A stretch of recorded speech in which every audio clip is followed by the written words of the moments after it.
Biden reinforces the false idea that Palestinians instigated this cycle of violence. Of course they instigated this cycle of violence. Are you insane? I cannot watch that footage and see a fair fight. Who's firing the rockets? What they are doing to the Palestinian people is what they continue to do to our black brothers and sisters here. They don't hate America because they hate Israel. They hate Israel because they hate America. The left's willingness to cover for actual honest-to-God terrorist groups is astonishing to me. It really is an amazing thing. Hamas makes no bones about the fact that they wish to wipe out every Jew. Okay, this is not a conflict over land. This is not a conflict over borders. This is not you have one group that wishes to kill everyone of a particular group and one group that wishes to live. They are being very inconvenient in that they are not willingly dying. There have been times in the past where Jews were quite soft in their own defense. It didn't end well for them. That's never going to happen again. That's why the state of Israel exists, and people are angry that the state of Israel exists. And so you have to come up with all sorts of bizarre justifications for why Israel is not right to defend itself here. Fortunately, we have sitting Congress people, who are full on this sort of stuff. So, for example, you have Alexandria Ocasio-Cortez openly defending Hamas, right? This genius. So Joe Biden said that Israel has a right to defend itself, which, by the way, isn't it kind of amazing that you have to actually say that? Israel, which is a sovereign country, has the right to defend itself? What would the converse be? It doesn't have the right to defend itself? Of course it has the right to defend itself. You know what would happen if there were a terrorist group, or say the government of Mexico, which is actually what is going on. Hamas is the government of the Gaza Strip. What if the government of Mexico were firing hundreds of rockets into San Diego? Do you know how long that government would last? 0 days. We would be planting the American flag in Mexico City immediately. Okay, this notion that Israel is supposed to sit around and bear this sort of stuff is insane. So Biden says Israel has a right to defend itself, which is like the mildest form of, okay, Israel can kill a few Hamas leaders. Alexandria Ocasio-Cortez then tweets out blanket statements like these. Blanket statements? What state doesn't have the right to defend itself? Blanket statements like these with little context or acknowledgement of what precipitated this cycle of violence, namely the expulsions of Palestinians and attacks on Al-Aqsa, dehumanize Palestinians and imply the U.S. will look the other way at human rights violations. It's wrong. So it's wrong for the Jewish state to defend itself. He's saying that Israel doesn't have a right to defend itself from ongoing, consistent rocket attacks directed at civilians. Okay, there's a point where being anti-Israel shifts over into being anti-Semitic. Okay, and at the point where you're saying that the Jewish state doesn't have the same rights as any other state on planet Earth, you have reached this point. Okay, Alexandria Ocasio-Cortez tweeted out by only stepping in to name Hamas's actions, which are condemnable, and refusing to acknowledge the rights of Palestinians, Biden reinforces the false idea that Palestinians instigated this cycle of violence. Of course they instigated this cycle of violence. Are you insane? Who's firing the rockets? Who started the riots at Al-Aqsa? Okay, that is a lie to say that the Israelis started the riots at Al-Aqsa. It is not true. It is an overt lie. She says this is not neutral language. It takes a side, the side of occupation. She's an ignoramus and she's a fool. Okay, and that is perfectly clear. I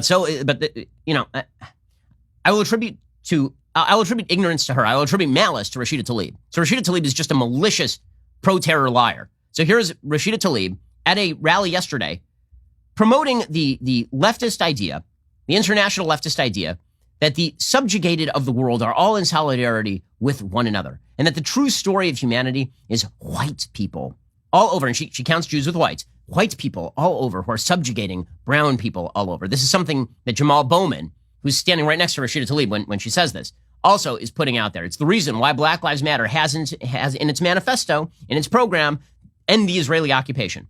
And because there's a lie that is out there, going all the way back to Franz Fanon, that basically anybody who has a European way of life is an oppressor, and anybody else is not an oppressor. They are the victimized. And so the oppressed of the world have to rise up in anti-colonialist fashion, right? That's what this language is.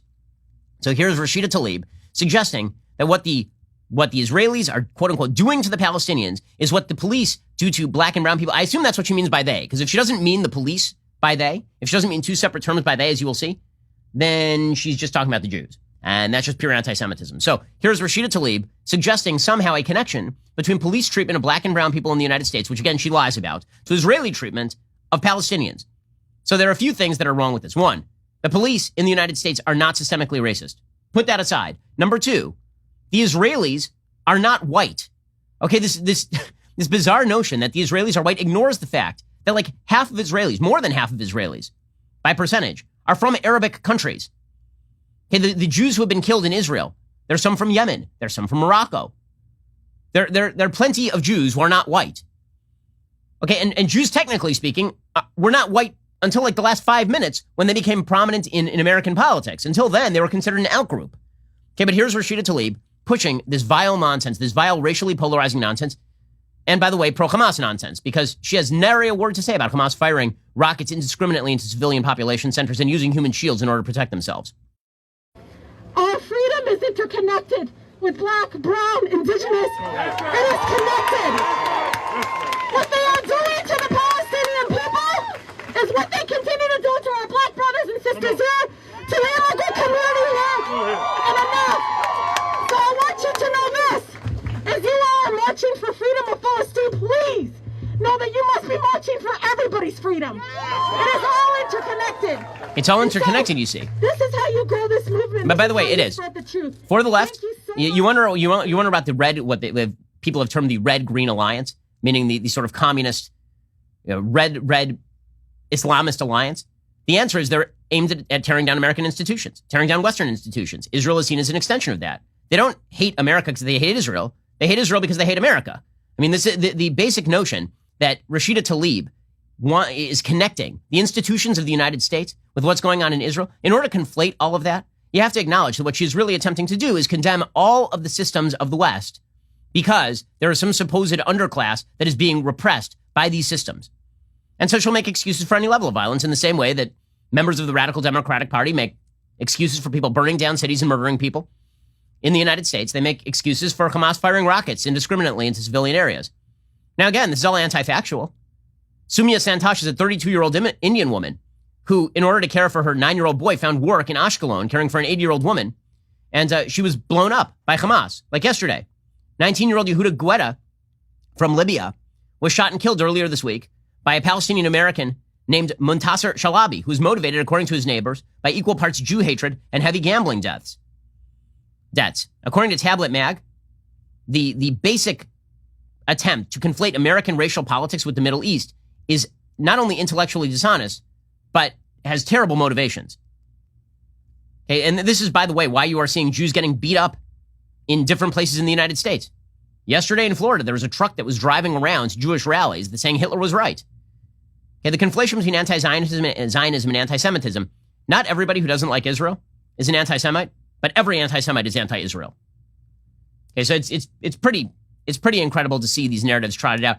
Perhaps the dumbest narrative, of course, is the narrative trotted out by Trevor Noah. So yesterday, Trevor Noah literally said that Israel should stop defending itself because they're too good at defending themselves. Just personally, I cannot watch that footage and hear those numbers and see a fair fight. Like, set aside motives and intentions and just look at technology alone.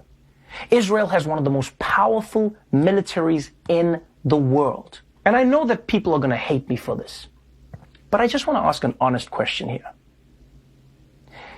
If you are in a fight where the other person cannot beat you, how hard should you retaliate when they try to hurt you? As hard as you need to make them stop hurting you. Also, by hurt you, I think that he is making a pretty significant category error here. There's a difference between a child trying to physically harm me and a terrorist group firing rockets at people and murdering them. The answer is as much as you need to do to stop Hamas's capacity to commit terror attacks. But I guess I shouldn't be surprised because the entire American left has also decided that if a black girl swings a knife at another black girl, the cop shouldn't shoot her because of power imbalance or some such nonsense. None of this is shocking. It's just morally blind. And moral blindness is the name of the game when it comes to the American and international left.